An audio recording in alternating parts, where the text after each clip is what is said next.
y'all, I am back with another book review. This week I am discussing Tramena Carruth, The Story of Beauty. This is The Life, Volume 1, and this is The Life Cold War. Off top, my description of this series and these three books is this is some good ghetto shit. And when I say good ghetto shit, I mean good ghetto shit in the sense of it's the shit that happens in the hood that you never expect nobody to write a story on. And when I say she wrote this story, she wrote the hell out this story. Like, the plot. Let's talk about the plot. The plot of the story is crazy because there's so many moving parts, but they're all connected. So, like, you have the Royals and you have the Senate, who are opposing teams. And then you have LA Confidential, who is the all-knowing newscaster, like the shade room. Like, LA Confidential is the shade room out this bitch. You have, like, just secrets. And that's really the only way that I can describe it. Like, this is a book of secrets. Because it's so many secrets that feed this story. Like, I don't know where she plans to go and what I'm going to call book 4. But books 1, 2, and 3 are everything. My favorite characters out of all 3 books are Black. He's the main male character and one of the leaders of the Royals. My best description of Black is he got big dick energy. Like, he know he got a big dick. He move like he got a big dick. He act like he got a big dick. And it is what it is. But he has a heart. And then there's London. She's the queen of the Royals and Black's counterpart. London irritates my soul. But at the same time, she's my favorite. You know, I really don't.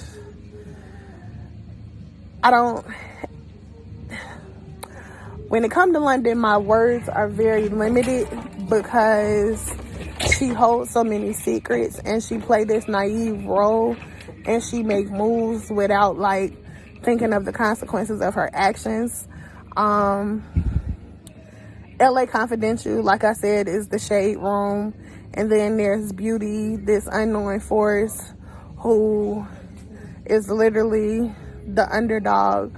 But now she's a force to be reckoned with. Like, she coming to kick ass, and she ain't taking no prisoners. She ain't taking names. She's just coming through to wipe it all out. And it's like she want to be the last man standing. How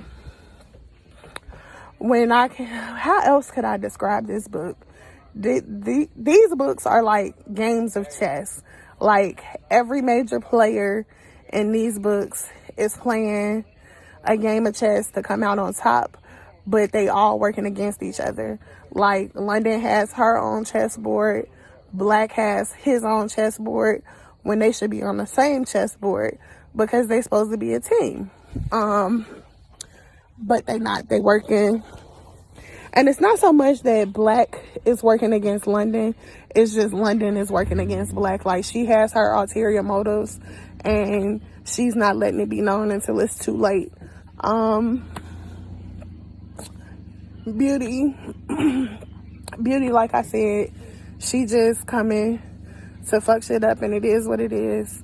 I will say, like I've said before and many times before, when I read books, I try and look for lessons in what I'm reading, whether the book was written to send a lesson or display a lesson.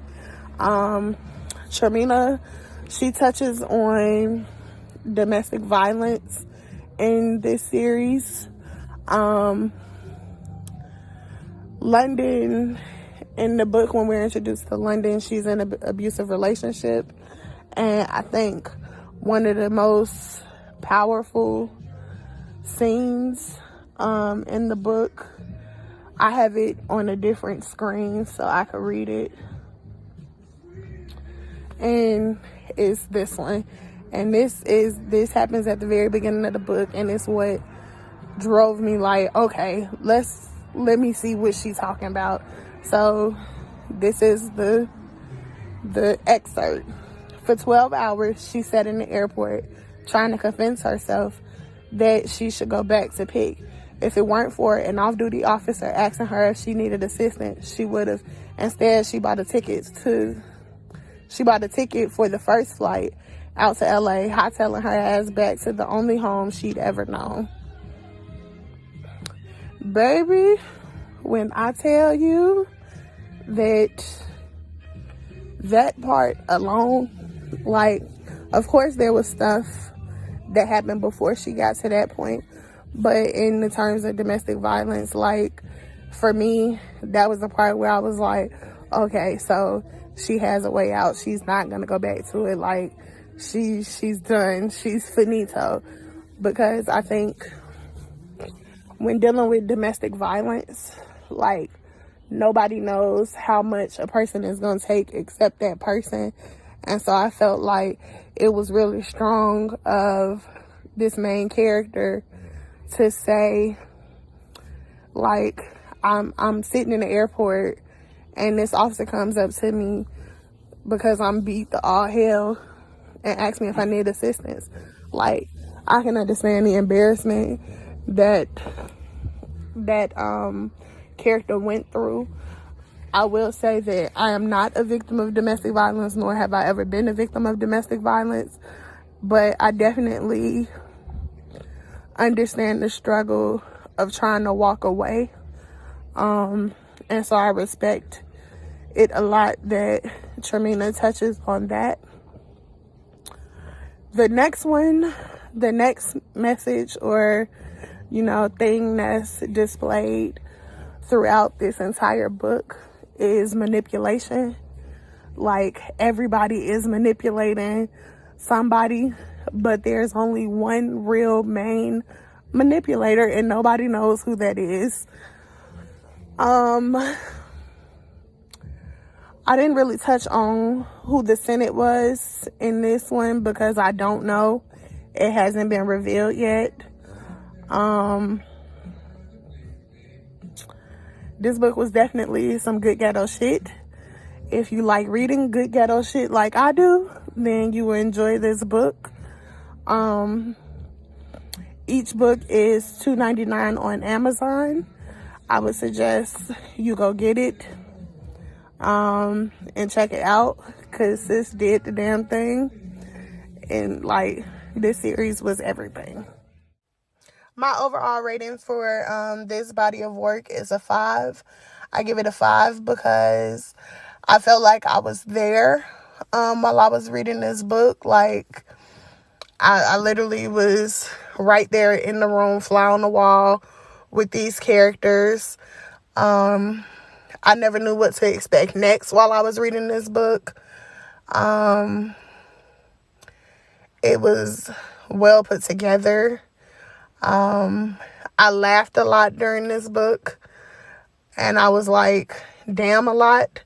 And it just kept me intrigued. Like, it was really like a good ghetto soap opera. Like, this book was literally some ghetto ass shit, and I liked it. Like, I loved it. It's, it's a 5. I don't know what else I could say other than give it a 5. Like, sis wrote this damn book. Like, she did this shit. Like, it was everything. I don't know. Like, I can't read another ghetto ass story if it ain't. I could read another ghetto ass story, but I can't read another ghetto ass story dealing with these characters if she don't write it. And that's because, like, the way she wrote these characters, I don't think anybody could come behind her and try and rewrite this shit. And it like, listen, this series of books boom like a motherfucker. Like, it's boom like a motherfucker. Like, she did that. Like, she ripped my heart out at certain parts, and then at certain parts I'm like, this person has to die. And like I was invested, like I was thoroughly invested in this book, and she did that. Like I am so like proud of her, and I'm just meeting her, and I'm just meeting her work, but we've talked several times since I've started this series, and when I tell you she did it, I loved it. You should read it. This is the Life. This is the Life, Cold War Volume 2, and the Story of Beauty. You cannot read This is the Life without reading The Story of Beauty.